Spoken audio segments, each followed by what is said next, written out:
ไม่ของผู้ใดเนี่ยของผู้ใดเนี่ยปาดเอาเต็มเลยวะจะมีวาสนาได้ถอนบ่เนาะเสียงอืมเดี๋ยวแต่บุญกรรม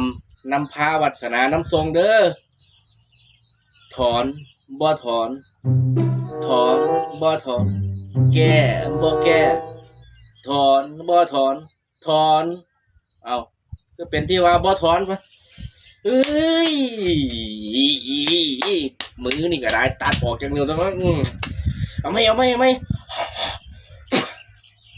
บ่ถอนถอนบ่ถอน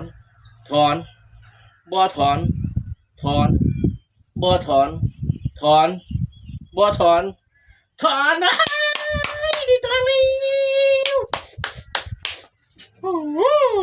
อ่ะ